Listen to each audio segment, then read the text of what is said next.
Victorious Sports, kamusta nung pandemic? Victorious Sports, yung gym or yung... Yeah, yung the pro cycling. Yung team, actually medyo post-pandemic kami. Kasi end of 2022 lang namin siya binuo. Okay. Ganon. So, yung ibang mga riders natin, nung time na yon, actually halos lahat ng Filipino riders, nandito lang. So, wala masyadong races, tapos medyo nag-die down yung racing sa local scene din. Tapos, yun, nung nag-start ulit noong 2022, pati 2023, doon namin binuo nung end of 2022. Pero prior to that, ano po yung scene sa cycling sa Pilipinas? Sa Pilipinas, prior to the pandemic? And the establishment nung Victoria? Well, prior to the pandemic, yung cycling sa Philippines, nakasalalay siya dun sa mga big races. So kung matatandaan nyo nung 90s, yung Marlboro Tour, tapos naging Tour of Luzon, tapos nagkaroon ng Le Tour de Pilipinas noong early 2000s, before 2020. Yun yung parang main races ng mga Filipino teams. Tapos, yun yung doon umiikot yung parang main racing calendar ng mga Filipino teams. Tapos yun nga, noong 2021, parang medyo nag-die down kasi wala masyadong races. Yung sa Victorious Sports naman, kasi ako, naging professional rider ako from 2020 to end of 2022 sa Portugal. So, basically, ang nangyari sa akin doon, para ako nag-research. Minsan dami kong natutunan doon, yung European style. Yung cycling kasi medyo may pag-European-centric dahil nandun yung mga big races, yung mga big riders nandun, yung mga big sponsors na gumagastos sa mga sa sport mismo, nandun lahat. So, talagang doon nakafocus yung mundo ng cycling pagdating sa professional level. So, nung nandun ako, halos, syempre, bukod sa racing, dami ko rin napupulot na iba't ibang information, ano yung style nila, na obviously medyo iba sa style natin dito. And then yung road is yung roads, tapos pag races, dito kasi medyo challenge na i-close 100% yung mga roads pagdating sa races. Doon talagang sarado talaga. Tapos syempre dito pag sa ibang races, hindi natin maiwasan yung mga ibang motorista na nata-traffic, tapos galit sa race, galit sa mga riders. Doon parang masaya sila. Sige, isara nyo, manonood kami. So, medyo malayo yung culture. Pero, yun yung nangyari from end of 2022 nung umuwi ako. Yung Victorious Sports, may idea sila na, may interest silang bumuo ng cycling team. Kasi alam nilang galing na ako sa Europe.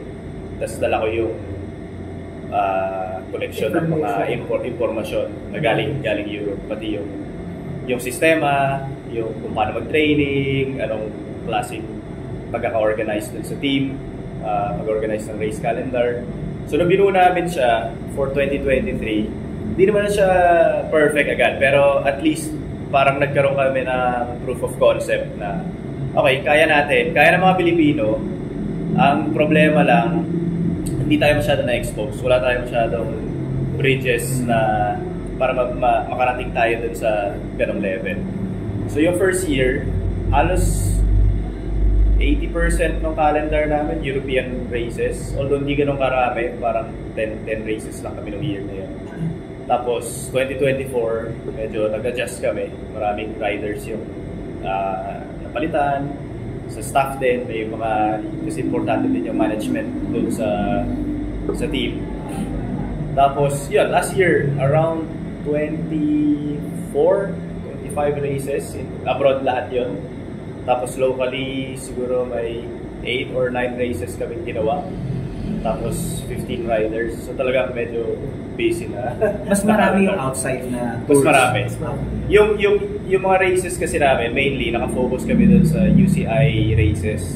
So sa Pilipinas, historically, naging UCI race lang is yung Ronda Pilipinas, pati Le Tour de Pilipinas. Na ngayon, wala na. Pero ngayon, dahil parating yung Tour of Luzon, hopefully in the future, maging UCI din siya. Di ba siya rin yung Tour de Pilipinas? Or yung iba pa yun? Di ko alam yung may mga taong involved from so from yung mga iba't ibang characters from iba't ibang organizers. So this is a new tour of Luzon? Parang revival. Revival ng Tour of Luzon. Ganun. So 8 days halos lahat na sa North Luzon. So may stages sa Lawag, Vigan, alam ko, one day abot sa Pagulpod ata. Tapos may Baguio stage din, Clark, Pangasinan. So yung talaga ano. So, and you'll be participating? Yes. Or part kayo ng organizing? Hindi. So magpa-participate lang Participate kami sa race. Okay. Siguro ma-add ko rin yung mag-backtrack lang dahil sa kanakwento rin pa ako nung ino-organize yung team, yung professional cycling team. Ngayon nga po pala, ang tanong ko is, while he was still in Portugal. Paano pumasok ng specialized with the team? Okay, well, siguro kasi first and foremost, si Paco nga has always been a fan of the brand. So ever since na-connect kami through cycling, and at that time he was about to leave for Portugal, we always kept in touch. Yung nga, makwento ko nung medyo na-figure out na rin pa ako na gusto niya magsimula ng team in the Philippines.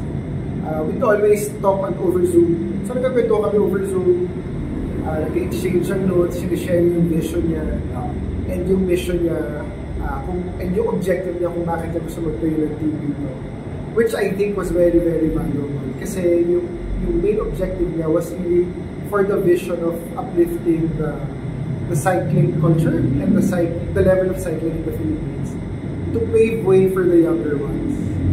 I think yung core value na yun na to give back and give opportunity for the younger ones in the Philippines coming from a third world country struck me most. Kasi as a brand, as a specialized brand, ganun din naman yung vision natin for cycling. It's not just to provide the best bikes in the world, but really to be able to help people grow as people, grow as community people, and perform well through bicycles. So at onset, nandun na talaga at onset, yes, specialized bicycle. And ang nagustuhan ko doon sa approach ni Paco, kasi very scientific, with a clear objective in mind. Siyempre, kahit sino namang race team gusto manalo, di ba? Always wants to win the top spot. But mas importante sa kanya yung building the future. Yung inspiring the next to build the future. I think that is one of the core values that really was very much aligned with the values also of the team. So, sir, you provide all the bikes and gears na lahat ng nasa team? Yes, for the most part. For the most part, we provide that. Down to when they race kunyari abroad, for as long as available yung specialized, nag-ooperate ng specialized in the countries where they race. Kino-connect namin sila dun sa specialized offices and specialized team to give support.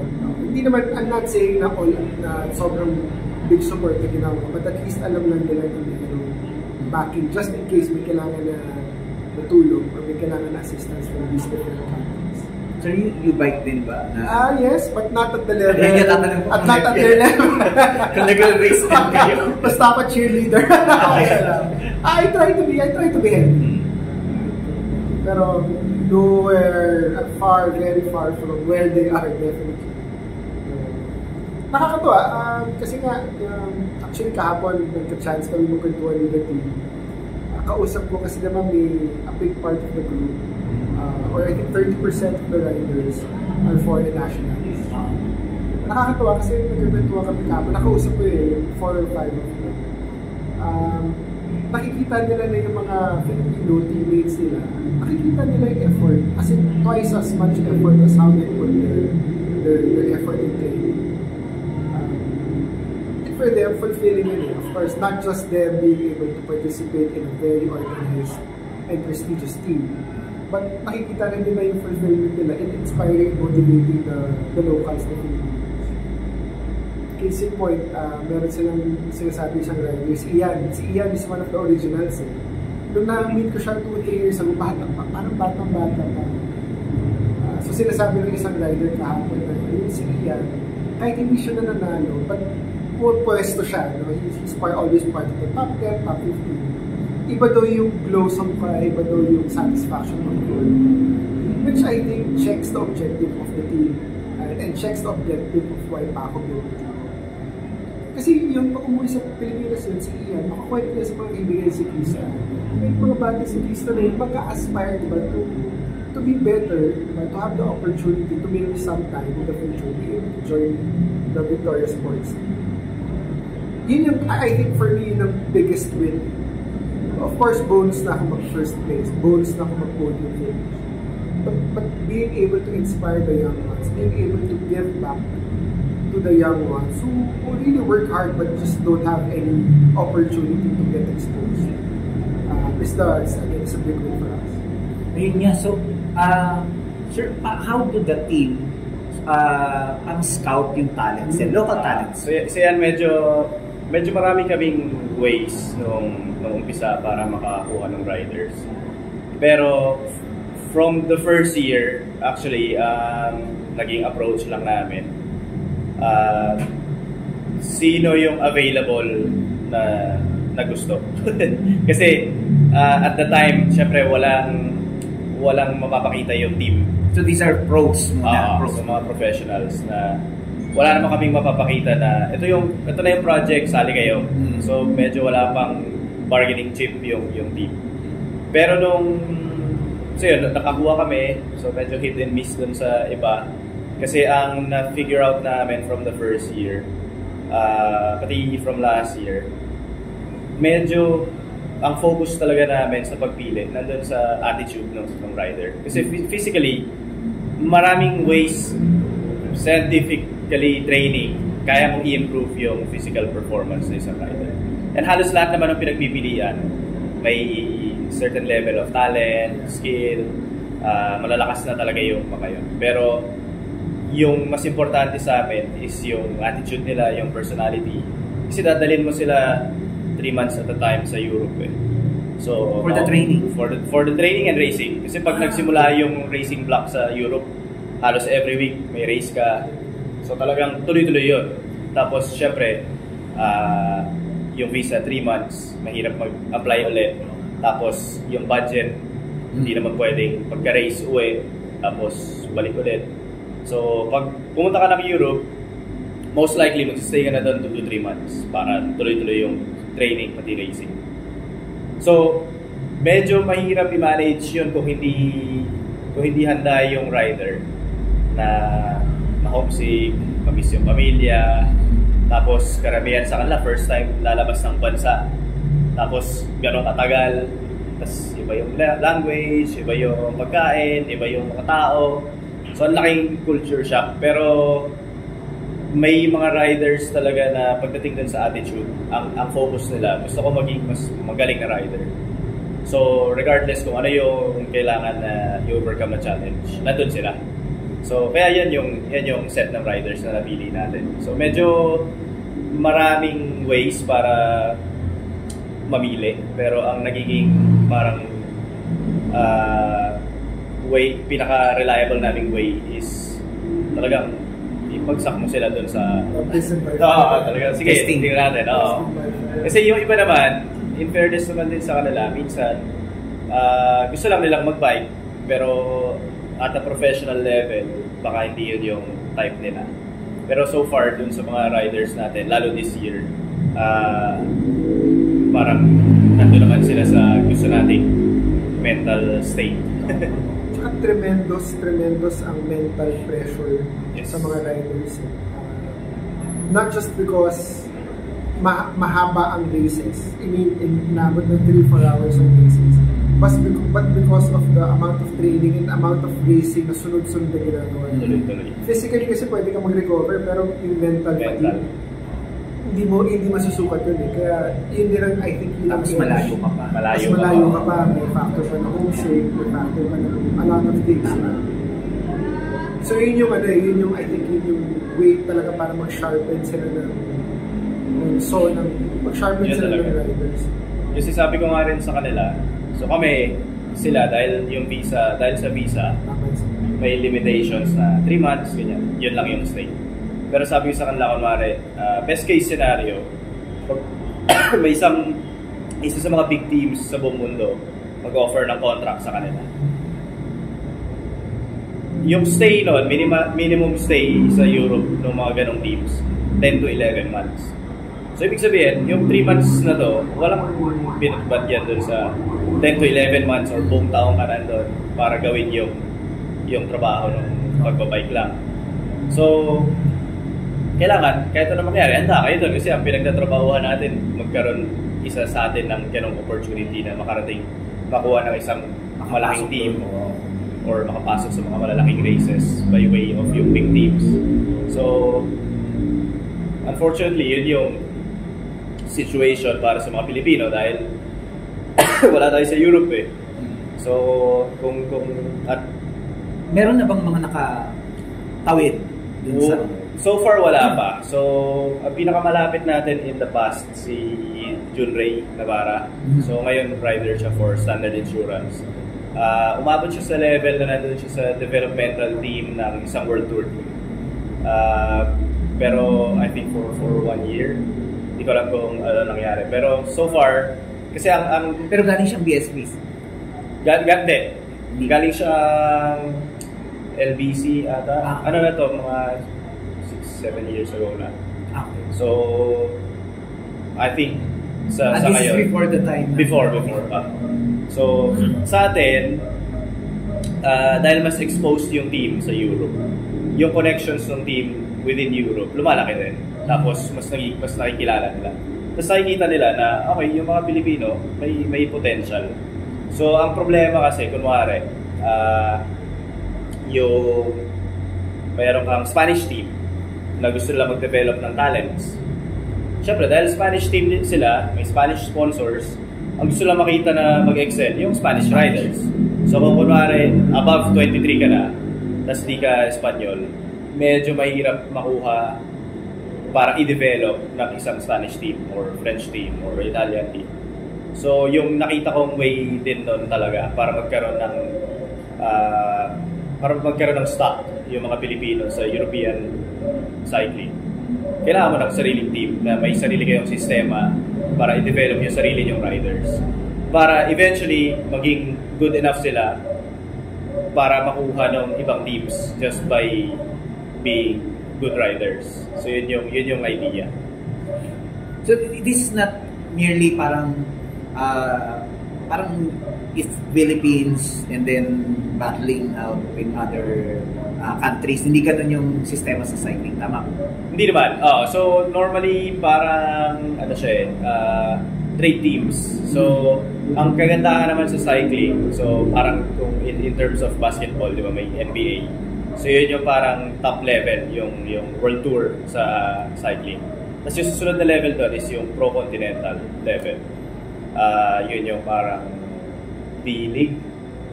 Tapos meron pang susunod, yun yung Continental level. So currently, nandun tayo sa Continental level. 3 levels lang naman yun. Pero ang unique na nangyayari sa cycling, in any race, pwede mo maka-race yung top teams din. So halo-halo sila. So hindi porke Continental team ka, puro Continental lang yung kalaban mo. So tulad last year, siguro mga 6 or 7 races or more, kalaro namin yung top teams. So yung EF Education First, yung UAE Team Emirates. So parang in a sense, medyo na-equalize yung footing ng lahat ng teams. Kasi kunwari, UAE Team Emirates, mayroon silang budget ng upwards of 45 billion euros per year. May mga riders sila na 6 million euros per year yung sweldo. Tapos, syempre tayo, hindi naman, malayo-layo tayo dun sa ganong level. Pero pagdating mo sa start line, same start line, same route, same finish line, same race. Yun yung parang, okay, at least ako na galing Pilipinas na nagkaroon ng ganitong opportunity at ikaw na galing dyan sa highly specialized na team, nasa isang race lang. So, yun yung kagandahan ng cycling naman. I recently heard of yung parang mga big wins ninyo ngayon. Yes. So, saan ba yun? Sa Tagaytay? Or... So yung last namin is yung National Championships with Marcelo Felipe. So, yun. So ang maganda doon, kasi pag naging national champion ka, for 1 year, suot mo yung national championship jersey. So, parang same lang nung sa amin, pero white lang, tapos dala mo yung bandera ng Philippines. So, ang kagandahan ngayon for the team and for the Philippines, first time in recent history na makakarating yung bandera ng Pilipinas in that aspect sa Europe or sa big races na gagawin namin. Ganon. So, yun yung pinaka-recent na win. Tapos yung isa naming rider din, si Rush Kamingaw, naging national champion din sa under 23 naman. Tapos yung isang junior rider namin, si Darius Villaseñor, nag-gold naman sa juniors time trial. So yun yung from the national championship week lang. Pero last year, nanalo yung Dutch rider namin sa isang circuit race sa Japan, sa Oita. Tapos si Ian naman, kahukom, nag-second doon sa criterium race. So yun yung isang win. Tapos si Marcelo rin last year sa Tour of Greece, Tour of Hellas yung pangalan. Nagsuot naman siya for 1 day nung King of the Mountains jersey. So first time magsuot ng leaders jersey sa kahit anong classification ng isang Pinoy sa ganong klaseng European race. How do you get that? So nung day na yon, may points sa isang maliit na climb. Nasa breakaway si Marcelo. So nagkaroon ng parang sprint for the points. Tapos siya yung nanalo nun. Ganon. Nice. Tapos nanalo rin kami nung Tour of Salalah sa Oman noong September.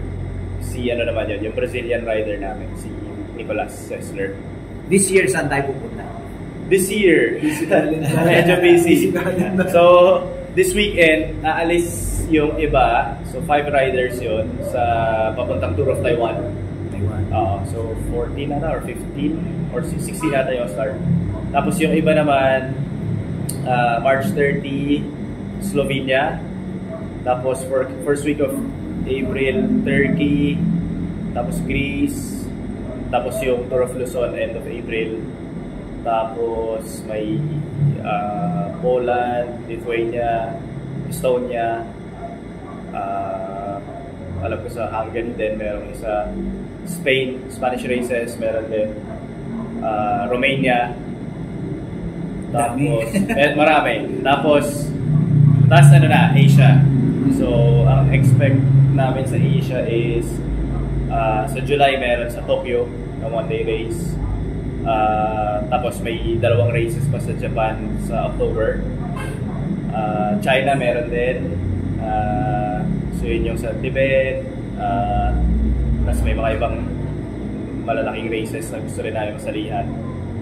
Tapos yung Tour of Luzon, end of April yun. Tapos ano pa kayo sa Asia? Baka yung Oman ulit, Turkey. Yun, medyo marami. So expectation namin this year around 30 races. So all in all 100 days of racing buong year. And ilang racers? Ilang so this year meron kami 16 riders in total. Plus yung 2 na junior riders na parang inaalagaan. Utilize sila sa lahat ng races? Yung 16 na yun? Yung 16, yes. So nagkaroon na kami ng meeting recently, parang one-on-one with yung coach pati yung rider para i-discuss yung personal calendar nila. Kasi bawat rider magkakaiba ng calendar. So kasi naka-design yung team, yung lineup specific for doon sa race, kung ano yung focus ng race. So for example, itong Tour of Taiwan, nandun si Daniel pati si Nicole, pareha. Kasi yung focus ng race is yung climbing. So gusto namin i-alagaan yung Brazilian rider namin para makakuha ng magandang result doon sa isang mountain stage. So naka-design talaga specific yung ano. So per race naman parang 5 to 6 riders lang. So nagro-rotate siya. Organizationally, ano yung mga plans ng team this year? Ano yung may mga mangyayari bang pagbabago? Well, so far wala yung overall naming structure from last year. Kinary over lang namin to this year kasi mukha namang gumagana lahat. So, yung adjustments lang namin doon sa mga small details na kaya namin i-improve pa. So, for example, last year yung headquarters namin sa Europe nasa Spain. Problema, kahit saan kami pumunta sa Europe, kailangan namin lumipad kasi medyo malayo nandito sa west side yung Spain. Tapos karamihan ng races namin nandito sa eastern. So, ngayon, yung base namin is Hungary. Para lahat ng races namin within 5 to 10 hours lang driving. So, pwedeng mag-drive yung staff kasama lahat ng bikes, mas makakatipid. So, yun yung mga maliliit na bagay. Pero so far, pagdating sa staff, nagdagdag lang kami ng konti yung mga masahista, mechanics, para... Mga PT, no? Importante. No? Yes, Very important. very important. Kasi recovery. Oo. Kasi karamihan ng races, lalo yung Tour of Luzon ngayon, 8 days. So, tapos 7 riders. So, kailangan namin doon at least 2 staff na parang ang tawag nila abroad yung soigneur or parang rider, carer. You know? So, ano rin yun, full-time job din yun pagdating sa race kasi sila nag-aayos ng mga bote sa umaga, nagtitimpla ng mga electrolytes, sila magsasaing ng kanin kasi kailangan sa breakfast. Dietitian na rin. All around. All around. Parang concierge butler sa hotel. Tapos sila yung pupunta sa mga feed zone para mag-abot ng bote. Tapos pag-uwi, sila mag-aayos ng hotel. Pagdating sa hotel, naka-set up na yung pagmasahe nila. So, for 7 riders, isipin mo 45 minutes to 1 hour per rider. 7 hours na masahe. So, kailangan at least 2 sila para mahate. Mga unsung heroes din yan. Oo. Matindi. Yung mga dapat makredit din yung back support, back-end support.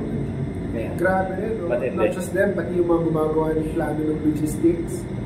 Matindi. From point A to point B, ano yung mga kailangan planuhin. Point B to point C, ano yung mga kailangan planuhin. Para dire-dire. Para malihan na para yung riders, talagang ang focus nila. Pumatsak lang talaga. Sir, anong expectation niyo with the team? Ano yung... Last year kasi we were very, very happy with the performance of the team. This year, I think, if not better, magiging same pa rin ang performance, if not better, ng team. So, we expect naman, we actually already are seeing what we are expecting. It's really yung values of the organization, nakikita namin kung paano sila magtulungan, they exist and they operate as a family. Yun naman yung mga tinitingnan natin. Again, bonus yung winning the championship, winning the gold medal, or getting into the podium.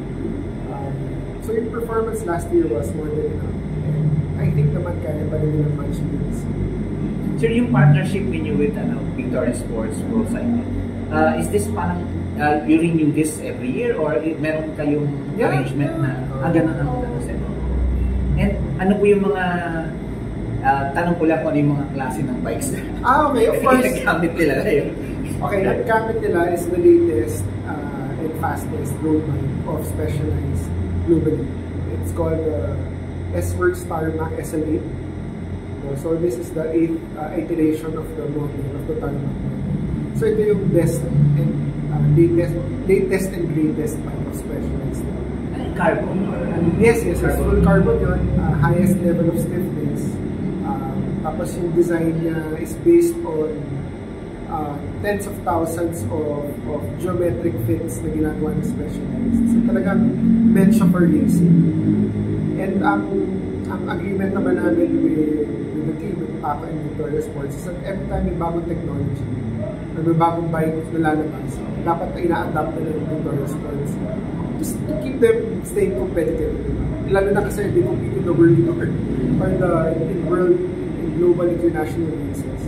They have to be very competitive on the time. Yung bikes is lahat imported, di ba? Yes.